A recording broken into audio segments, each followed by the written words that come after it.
untuk pertemuan yang ketiga ya. Jadi pembahasan kita, tema kita adalah physical security and biometric ya. Oke, nanti apa itu physical security, apa itu biometric, nanti akan kita bahas bersama ya. Sebelumnya saya infokan untuk materi saya share di Classroom. Silakan ya, sudah saya share di Classroom, bisa diambil untuk bahan belajar atau digunakan untuk bahan pengembangan. Misalkan materi saya terlalu simpel, silakan dikembangkan sendiri kalau masih penasaran misalkan ya mengenai physical security and biometric. Oke, seperti itu saja untuk informasi. Kita mulai saja untuk perkuliahan hari ini ya. Physical security. Nah, ini apa definisi dari physical security tadi? Tindakan atau cara yang dilakukan untuk mencegah atau menanggulangi dan menjaga hardware, program, jaringan dan data dari bahaya fisik dan kejadian yang dapat menyebabkan kehilangan yang besar atau kehancuran keamanan fisik tersebut. Perlindungan termasuk perlindungan terhadap kebakaran, bencana alam, pencurian, vandalis dan teroris. Jadi physical security itu definisinya seperti itu ya. Bagaimana sih untuk mencegah atau menanggulangi misalkan terjadi bencana alam, kebakaran dan lain sebagainya, untuk menjaga hardware kita, program kita misalkan, ataupun jaringan yang kita gunakan. Itu seperti apa di dalam keamanan komputer. Nah, itu yang kita lakukan adalah dengan physical security tadi ya. Yang perlu dilindungi itu adalah yang pertama bangunannya. Otomatis kalau memang bangunan tersebut misalkan ruangan kita ya, ruangan katakan untuk keamanan komputer di suatu organisasi A misalnya. Nah, di situ otomatis kantornya yang perlu kita lakukan physical security yang utama itu adalah kantornya, ruangnya, bangunannya. Kalau sudah aman, misalkan sudah terkunci, kemudian ada apa namanya untuk akses ke ruangannya masing-masing misalkan ya. Nah, itu berarti yang perlu dilakukan awalnya. Kemudian ruang komputernya. Setelah bangunan tadi misalkan kantornya, barulah ruangannya khusus untuk misalkan ruangan manajer. Nah, di situ tentunya ada kuncinya ya. Itu adalah ruang manajer dan tidak bisa orang sembarangan masuk kecuali si manajer tersebut. Kemudian komputernya. Nah, komputernya ini secara physical security tadi itu adalah yang kita lindungi dengan cara apa? Nah, kita misalkan ada database yang perlu kita lindungi ya, yang kita rahasiakan ataupun yang kita apa namanya gunakan dalam kegiatan sehari-hari di suatu organisasi tersebut. Nah, itu hak aksesnya itu kan walaupun database bisa kita akses dalam satu waktu dan beberapa orang bisa mengakses satu, misalkan manajer, kemudian ada bagian keuangan, bagian HRD dan lain sebagainya, itu kan tentunya bisa mengakses secara bersamaan. Tapi hak aksesnya itu berbeda bagaimana ya, masing-masing ya. Manajer mungkin hanya mengawasi, kemudian bagian keuangan dia akan membuka bagian yang keuangan HD ya HRD sendiri. Nah, di situ cara pelindungan physical security-nya bagaimana? Nah, dengan cara apa? Nah, dengan cara mungkin hak akses tadi ya. Jadi setiap hak akses itu diberikan sebuah password. Pada saat mengakses di masing-masing tersebut itu ada passwordnya untuk masuknya. Nah, dan password tersebut seperti biasa yang kita lakukan di dalam misalkan sebuah siakat ya, itu kan ada passwordnya. Nah, di situ yang dilakukan seperti itu ya untuk melindungi sebuah komputer. Awalnya seperti itu. Kemudian dengan cara apa lagi? Nah, misalkan kalau kita takut ada pencurian data dan lain sebagainya, itu ya caranya bagaimana? Yaitu dengan memberikan satu atau beberapa antivirus itu juga bisa melindungi komputer kita. Seperti itu ya. Kemudian ada media penyimpanannya, itu juga mungkin secara media itu kita bisa membackup data ya di dalam suatu misalkan database atau data yang kita lindungi dari tempat kerja yang kita organisasi yang kita atau organisasi atau perusahaan yang kita bekerja di situ ya, seperti itu untuk physical security. Untuk yang dilindungi seperti itu ya, paham ya. Nah, dilindungi terhadap apa? Nah, misalkan lingkungan yang pertama ya. Nah, lingkungan ini ada kebakaran, iklim, gempa bumi dan getaran, air, listrik, petir. Nah, itu nanti bisa kalian jabarkan ya masing-masing. Atau kebakaran itu akan hilang selamanya, iklim itu iklimnya seperti apa, gempa bumi dan getaran itu menyebabkan komputer misalkan rusak dan lain sebagainya ya. Air, listrik, misalkan ada banjir, kerusakan listrik belum terbackup, ada petir kemudian komputer mati. Nah, itu yang dimaksudkan dilindungi terhadap lingkungan. Terhadap orang juga seperti ada pencurian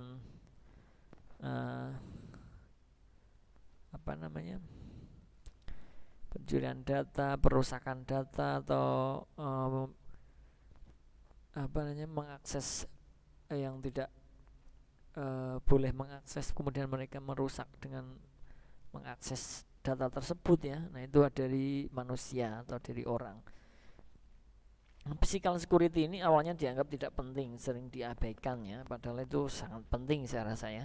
Karena sering banyak kejadian seperti pencurian fisik, laptop, hard disk, CD, bencana alam. Kebijakan keamanan fisik mulai diperhatikan, dilihat ulang dan diperbaiki. Nah, seperti itu pada saat ada pencurian fisik seperti laptop, hard disk, CD-nya itu barulah mereka berpikir ataupun bencana alam ya, bagaimana kalau kita berikan sebuah physical security tadi, keamanan terhadap komputer kita. Dengan cara apa saja sudah saya terangkan tadi ya, silakan nanti dikaji ulang, dipelajari kembali. Bagaimana menjaga data agar tetap aman jika terjadi bencana alam? Nah, ini yang perlu kita perhatikan, bagaimana sih strateginya pemulihan kembali setelah ada bencana alam tersebut. Kemudian pengontrolan akses fisiknya, standar ruangan servernya, penyimpanan datanya berada di mana, prosedur backupnya itu seperti apa, apakah setiap hari ataupun setiap 1 minggu sekali misalnya. Nah, kemudian bagaimana standar keamanan gedung tempat data center tersebut. Nah, ini juga perlu diperhatikan. Tapi saya rasa untuk sebuah perusahaan ataupun organisasi itu mereka sudah menentukan apa letak geografisnya misalnya pada saat membuat perusahaan. Jadi standar keamanan gedung itu mungkin sudah diterapkan sejak pembuatan perusahaan tersebut dari awal. Nah, ancaman dan resiko pada data center itu ada faktor lingkungan, kebanjiran, embun, suhu listrik, gempa bumi dan bentuk-bentuk bencana lainnya ya. Kalau dari faktor manusia itu eksploitasi ya, sering terjadi pengrusakan, pencurian misalnya untuk komputer kita, komputer di perusahaan tersebut misalnya. Kemudian dari faktor finansial, butuh investasi yang cukup lumayan. Ini beberapa ancaman dan risiko pada data centernya. Nah, metode pengamanan fisik pada data center itu apa saja? Faktor lingkungan, ada bangunan, kebakaran, suhu, listrik, bencana alam, air dan petir. Yang pengamanan fisiknya ya. Kemudian faktor lingkungan, bangunan, lokasi ini, lokasi data center dipilih memiliki sedikit resiko terhadap bencana alam. Nah, ini tentu seperti yang saya tadi katakan, itu dalam membuat sebuah perusahaan atau organisasi itu mereka sudah menentukan secara geografis seperti apa, secara ancaman, apakah nanti di area tersebut ada ancaman teroris misalnya. Nah, itu perlu tentunya sudah diperhatikan dengan matang pada saat mendirikan sebuah perusahaan. Dan sebaiknya terpisah dengan kantor pusat ya. Kalau untuk metode pengamanan fisik pada senternya ya, jauh dari jalan raya utama, lokasi tidak berdekatan dengan bandara udara, pabrik kimia, jalur pipa gas, pusat keramaian dan pusat bank listrik memiliki kecukupan tenaga listrik. Nah, ini untuk data center ternyata, ini bukan untuk fokus ke keamanan tadi ya, Jadi untuk pada data centernya itu harus seperti itu metodenya ya untuk memberi pengamanan tersebut. Kemudian untuk faktor lingkungan, konstruksi bangunan juga diperhatikan sirkulasinya. Nah ini beberapa metodenya ini harus bisa kita pelajari kembali ya, dalam artian apakah sudah memenuhi syarat dari metode tersebut, misalkan dari faktor lingkungan bangunan, konstruksi bangunannya itu apakah sudah sesuai standarisasinya misalnya untuk pengamanan pada data centernya nanti. Nah itu perlu diperhatikan dalam membuat ataupun merancang untuk pengamanan daripada data center. Kemudian ada faktor lingkungan bangunan, pengaruh seling bangunan ya. Ini juga ada 10 meter dari bangunan lain misalkan. Kemudian CCTV ya untuk pengawasan sekitar bangunan juga sangat perlu. Kemudian perlu pepohonan yang taman agar tersembunyi dari orang lewat dan pengintai.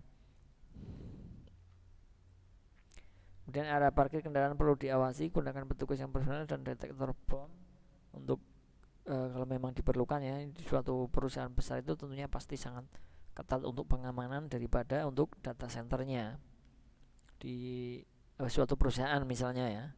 Kemudian dari faktor lingkungan bangunan, pengamanan di dalam bangunan ya, perlu kamera pengawas CCTV ya di dalam beberapa di setiap ruangan misalnya ya.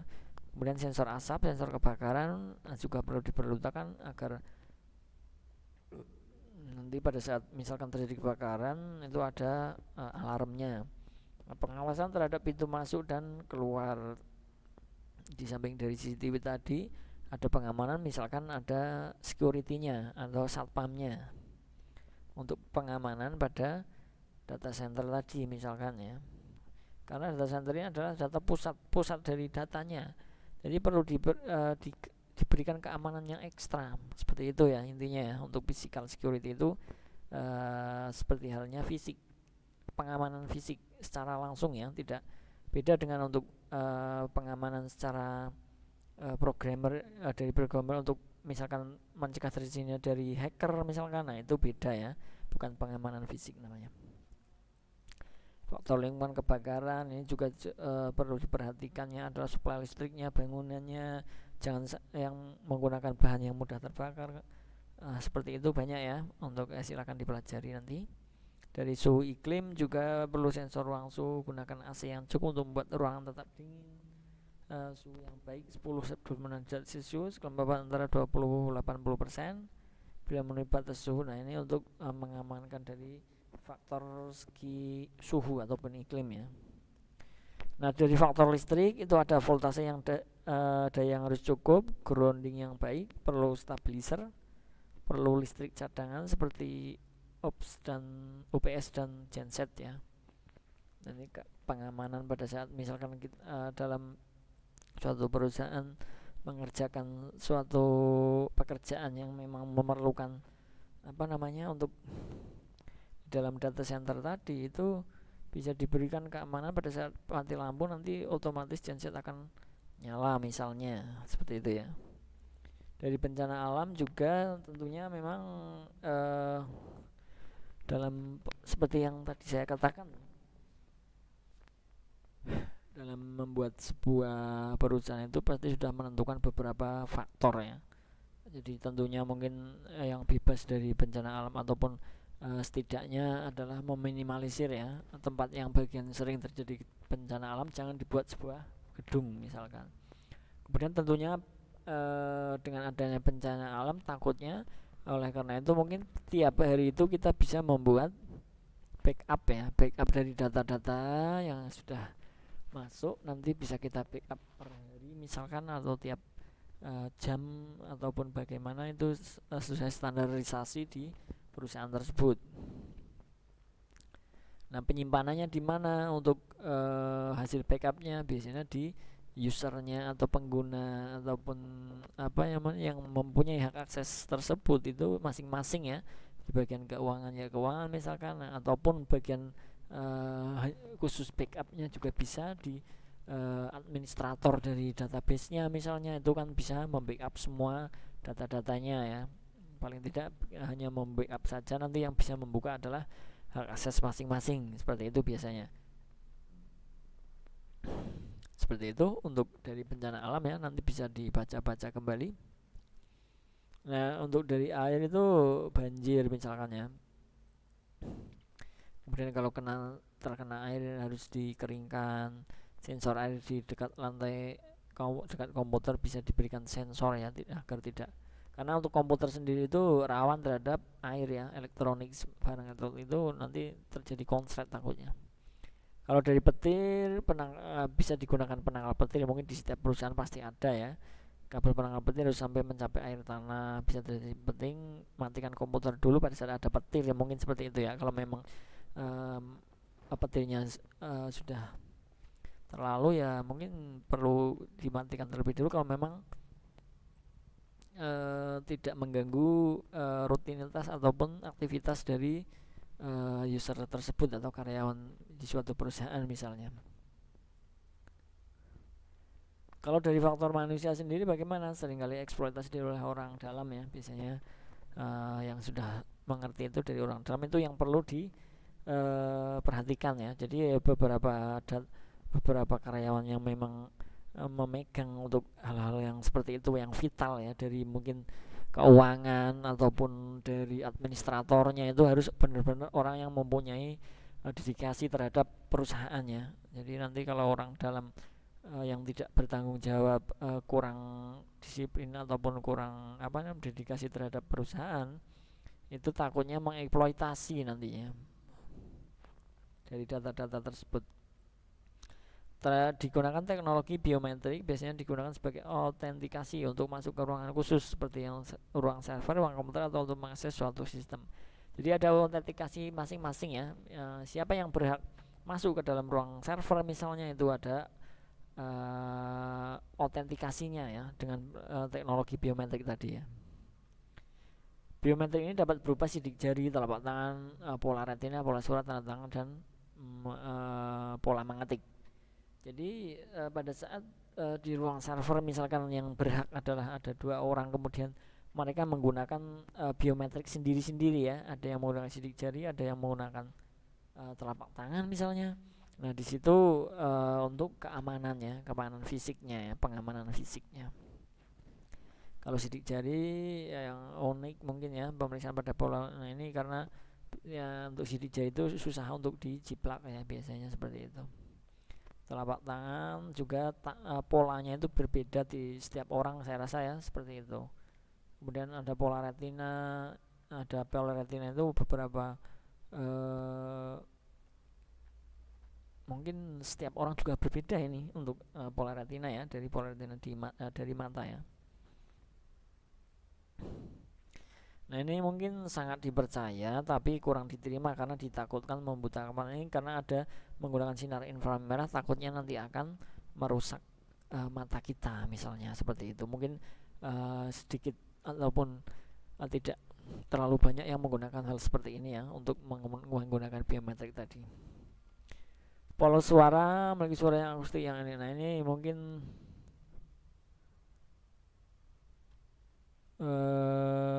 takutnya pada saat kita serak katakannya, itu nanti akan berbeda pada saat kita menggunakan pengamanan untuk buka password misalnya ya, menggunakan pola suara itu berbeda, nanti takutnya tidak bisa terbuka pada saat suara kita terganggu ataupun ada sedikit serak-serak di suaranya, itu takutnya seperti itu ya. Mungkin tidak terlalu banyak digunakan, atau dengan catatan tadi ya, kalau suara kita sedang rusak itu takutnya harus ada pengamanan double ya, misalkan dengan suara tidak bisa, mungkin bisa dengan menggunakan password, katakan seperti itu. Pola tanda tangan, memiliki tanda tangan yang unik dan menggunakan pad dan biometrik yang dihubungkan ke komputer. Tanda tangan dikonversi ke dalam bentuk sinyal digital. Tekanan pen pada saat tanda tangan dapat mempengaruhi bentuk sinyal digital. Dan ada pola ketikan. Setiap manusia memiliki pola dan ritme mengetik ya. Setiap memberikan sebuah kalimat untuk kita ketik, pola dan ritme mengetik yang kita lakukan akan dibandingkan dengan pola yang telah tersimpan. Jadi mulai dari mana pada saat kita mengetikkan, dari ujung kiri atau kanan misalnya. Nah itu kan ada sudah tersimpan untuk pola yang pertama ya. Jadi nanti apakah sama sesuai dengan pola yang dimasukkan atau yang tersimpan untuk keamanan fisik tadi ya. Itu akan nah ini mungkin agak riskan juga ya. Takutnya berbeda. Oke, selesai untuk pertemuan hari ini. Saya rasa cukup ya, tidak usah terlalu banyak-banyak. Mungkin cukup untuk hari ini mengenai physical security ataupun pengamanan fisik ya, dan juga biometrik untuk cara-cara untuk pengamanan fisik tadi itu menggunakan beberapa biometrik yang sudah saya jelaskan tadi. Silakan dipelajari kembali. Kalau memang ingin lebih dalam untuk mempelajari hal tersebut, silahkan dikembangkan sendiri dengan referensi terkait mengenai physical security dan biometrik. Itu ada di referensi dari Google maupun yang lain atau buku, silahkan ya. Oke, terima kasih untuk teman-teman semua yang sudah di dalam perkuliahan hari ini. Semoga apa yang saya sampaikan bisa menambah wawasan untuk kita semua dan berguna. Saya akhiri, wassalamualaikum warahmatullahi wabarakatuh. Salam sejahtera untuk kita semua. Selamat belajar, selamat beraktivitas. Terima kasih.